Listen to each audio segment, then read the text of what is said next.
एक बार भगवान गौतम बुद्ध अपने शिष्य के साथ वृक्ष के नीचे बैठे हुए थे। तभी उनसे एक शिष्य ने पूछा, भगवान, हम अपने क्रोध को वश में कैसे कर सकते हैं?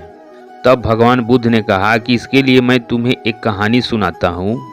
इस कहानी को सुनने के बाद तुम अपने क्रोध को अपने वश में करना सीख जाओगे।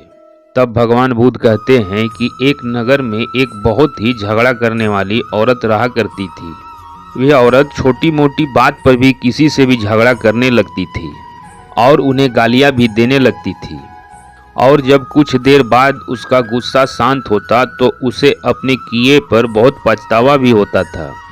उसके परिवार के और सदस्य भी उसके इस व्यवहार से बहुत ज़्यादा चिंतित रहने लगे और वह औरत भी इस बात को जानती थी कि उसके गुस्सैले स्वभाव के कारण कोई भी उसे पसंद बिल्कुल भी नहीं करता।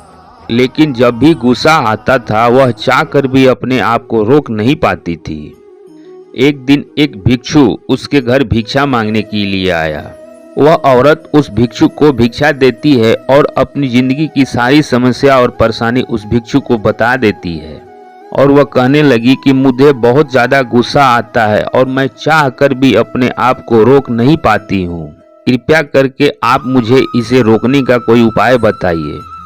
उस महिला की बात सुनने के बाद वह भिक्षु अपने झोले से एक दवा की बोतल निकालते हैं और उस स्त्री को दे देते हैं और कहते हैं कि ये क्रोध को अपने बस में करने की सबसे अच्छी दवा है।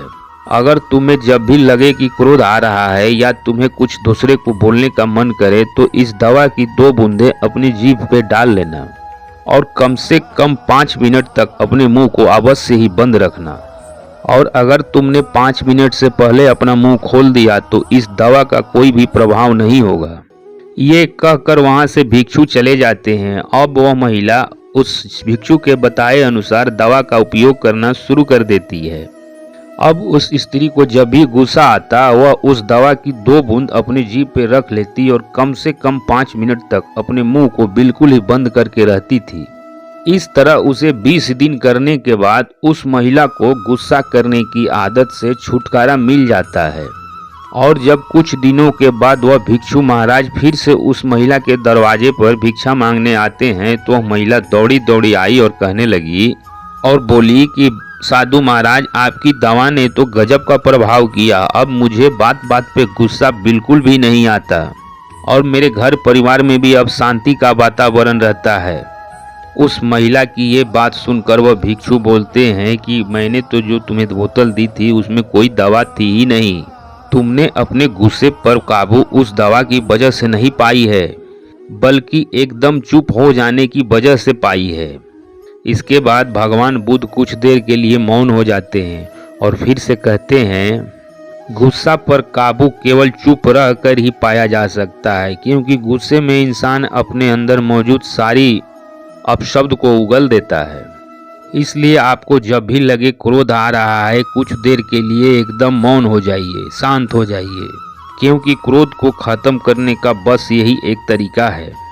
हम अपने जीवन में भी छोटी छोटी बातों पर गुस्सा हो जाते हैं और लड़ाई झगड़ा करने लगते हैं और बाद में हमें पछतावा होता है कि हमने गुस्सा नहीं किया होता। जब कोई इंसान गुस्से में होता है तो उसका मस्तिष्क काम करना बंद कर देती है और सिर्फ मुंह ही उसका बोलते रहता है। कई बार तो इंसान गुस्से में आकर हिंसे पर भी उतर जाते हैं और हिंसा भी करने लगते हैं और उसका परिणाम उसे अपने पूरे जीवन भर भुगतना पड़ता है। जबकि उसका गुस्सा कुछ क्षणों के लिए आया था, लेकिन उस गुस्से का प्रभाव उसे जीवन भर अब देखने को मिलेगा। अगर आप गुस्सा आने पर शांत रह गए तो आप अपने जीवन की बहुत बड़ी समस्या को टाल सकते हैं। तो दोस्तों, अगर आपको जब भी आगे से गुस्सा आए तो भगवान बुद्ध की इस वाणी को जरूर याद कीजिएगा और चुप रहने की जो दवा है उसको अपने जीभों पर 2 बूंद जरूर डालिएगा और कुछ देर के लिए जरूर शांत हो जाइएगा। और आप देखेंगे कि आने वाली कई भयंकर समस्याओं से आप बिल्कुल ही बच गए। आपकी सोच आपको लंबे समय तक जवान भी रह सकती है और आपकी सोच आपको समय से पहले बूढ़ा भी बना सकती है। इस कारण अपनी सोच को सकारात्मक बनाए रखें। तो दोस्तों, अगर आपको ये वीडियो अच्छी लगी हो तो चैनल को सब्सक्राइब जरूर कर दीजिएगा और वीडियो को लाइक करना मत भूलिएगा, कमेंट भी कीजिएगा। मिलेंगे अपने नए वीडियो में, तब तक के लिए नमस्कार।